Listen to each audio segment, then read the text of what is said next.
أما بعد أعوذ بالله من الشيطان الرجيم بسم الله الرحمن الرحيم لقد من الله على المؤمنين إذ بعث فيهم رسولا من أنفسهم يتلو عليهم آياته ويزكيهم ويعلمهم الكتاب والحكمة وإن كانوا من قبل لفي ضلال مبين صدق الله العظيم.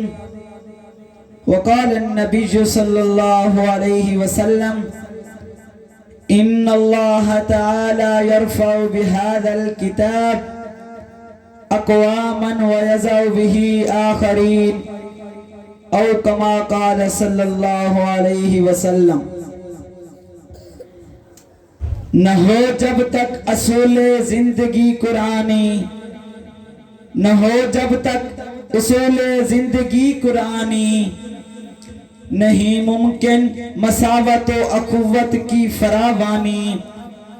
کیوں نہ ہو ممتاز اسلام دنیا بھر کے دینوں میں، وہاں مذہب کتابوں میں، یہاں قرآن سینوں میں.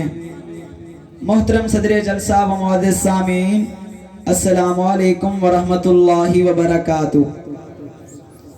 سامعین گرامی، کچھ دیر کے لیے حال سے رشتہ توڑ کر ان بھاگتی دوڑتی گاڑیوں اور ترقی یافتہ دور سے نظریں ہٹا کر 15 صدیاں پیچھے لوٹ جائیں اور تاریخ کے صفحات کنگھالیے.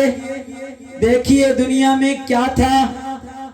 ظلم ہی ظلم تھا، اندھیرا ہی اندھیرا تھا، انسان کے خون کا پیاسا تھا، بچوں کو زندہ درگور کیا جاتا تھا، قبیلی لڑائیاں سالہ سال تک جاری رہتی تھی، انتقام در انتقام کا سلسلہ چلتا رہتا تھا، افراتفری تھی، بے چینی تھی، بدی کا راج اور بے حیائی کا غلبہ تھا.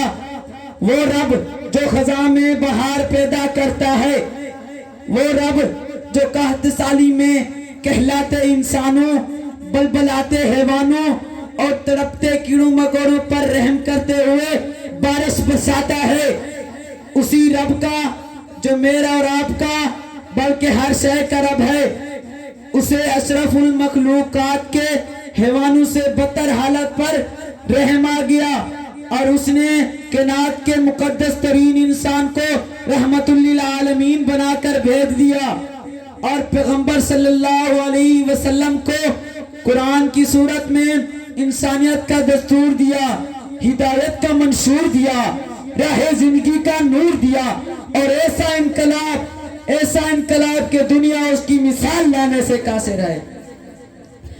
قرآن نے شہر بدل دیے، گاؤں بدل دیے، عقائد بدل دیے، سیاست بدل ڈالی، حکومت بدل ڈالی، انسان بھی بدل ڈالا.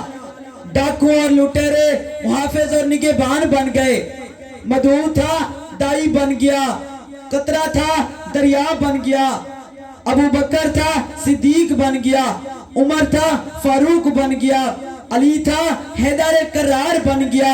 یہ انقلاب کیسے ہوا؟ میں عرض کروں یہ انقلاب رسول اللہ علیہ وسلم کی محنت سے بپا ہوا.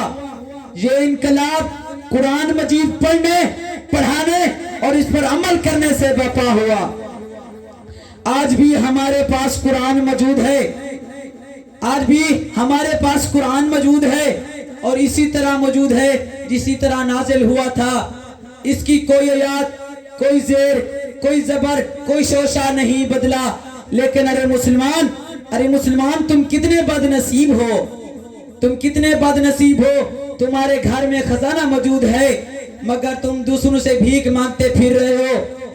تمہارے پاس روشنیوں کا منبع ہے مگر تم امریکہ، روس، برطانیہ اور چین سے روشنی مانگ رہے ہو. تمہارے سامنے اب شیری کے دریا بہ رہے ہیں مگر تم الاقص پکار رہے ہو. ارے چھوڑ دو مغربی جمہوریت کو، سارا یورپ تمہارے قدموں میں آ گرے گا. نہ خود قرآن سے فائدہ اٹھاتے ہو، نہ دنیا والوں کو استفادے کے لیے اس کے سامنے قرآن پیش کرتے ہو۔ شعر کہتا ہے اصلاح عالم کا بس اب سامان ہونا چاہیے، اصلاح عالم کا بس اب سامان ہونا چاہیے، سب کا دستور عمل قرآن ہونا چاہیے۔ یہی ہے آرزو تعلیم قرآن عام ہو جائے، ہر ایک پرچم سے اونچا پرچم اسلام ہو جائے۔ میری دعا ہے کہ اللہ تعالی ہم سب کو قرآن پڑھنے پڑھانے اور اس پر عمل کرنے کی توفیق عطا فرمائے۔ وآخر دعوانا الحمدللہ رب العالمین۔